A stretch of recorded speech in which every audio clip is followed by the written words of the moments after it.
Jadi ada lebih dari 1.000 orang itu DPR, DPRD sama sekretariat kesekjenan ada. Lalu transaksi yang kami potret itu lebih dari 63.000 transaksi yang dilakukan oleh mereka itu, dan angka rupiahnya bisa saya sampaikan?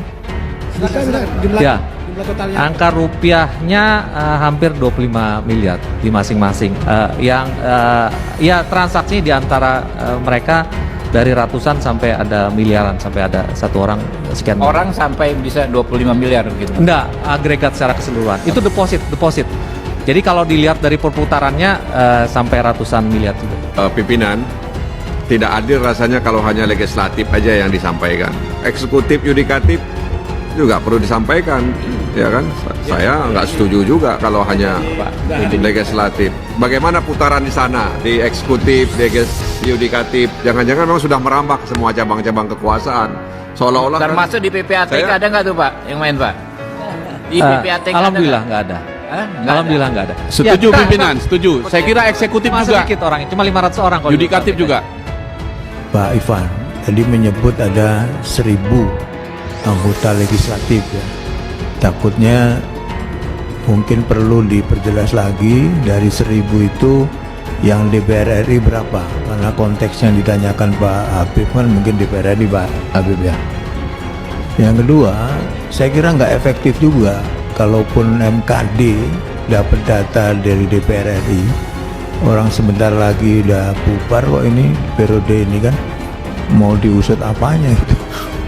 Jadi memang yang dipotret di PPATK sekian ribu orang itu adalah anggota DPR RI di sini. Lalu kemudian DPRD dan sekretariat Sekjen sini dan beberapa sekretariat di DPRD seperti itu. Itu angkanya masif.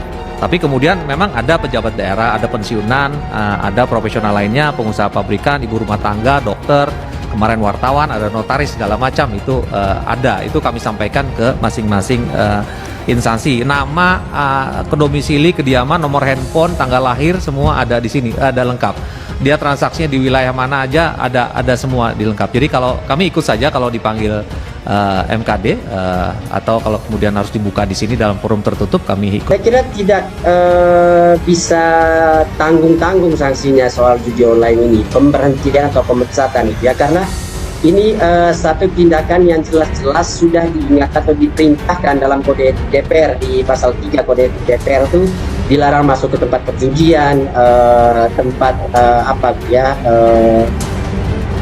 narkoba dan lain sebagainya. Jadi hanya ada beberapa tindakan yang oleh kode DPR itu dilarang, termasuk perjudian ini. Saya takut miss saja karena dia menyebut ada 1.000 legislatif gitu kan. Jangan sampai publik itu salah menilai data itu. Sehingga tadi saya mengulang lagi 1.000 itu yang mana. Tadi kan dia sampaikan bahwa itu DPR RI, DPRD provinsi, DPRD kabupaten juga. Jadi 1.000 itu dari seluruh wilayah. Jadi tidak hanya di pusat, di provinsi, di daerah juga. Sehingga jumlah yang muncul itu ada berapa 1.000 kalau nggak salah. Bahwa judi online ini kan sudah merambah ke semua elemen masyarakat. Ada polisi main judi online, ada tentara main judi online, ada di pemerintahan ya. Begitu juga kan saya tanya di DPR ada nggak? Ya, tadi dijawab ada ya. Jumlahnya untuk DPR dan DPRD, ya bukan DPR RI saja ya. Itu DPR dan DPRD mencapai 1.000-an kalau nggak salah.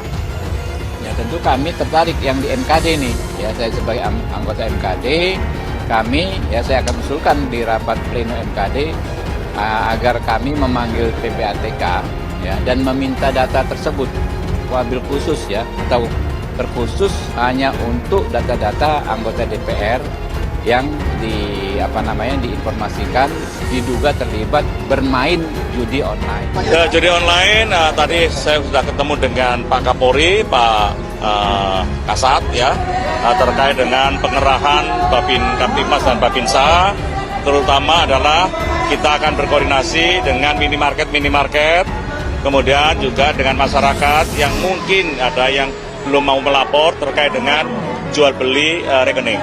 Ya, itu yang kita laksanakan di lapangan. Kemudian untuk PPATK sendiri terus bekerja mengumpulkan 4.000 sampai 5.000 tadi langsung diserahkan kepada penyidik Barreskrim Polri. Ya, doakan aja selesai semuanya. Kalau mau efek jerah yang agak murah, itu diberikan sanksi sosial. Kita sebut naming and shaming. Kita sebut saja namanya, diumumkan sehingga mereka ada hukuman sosial.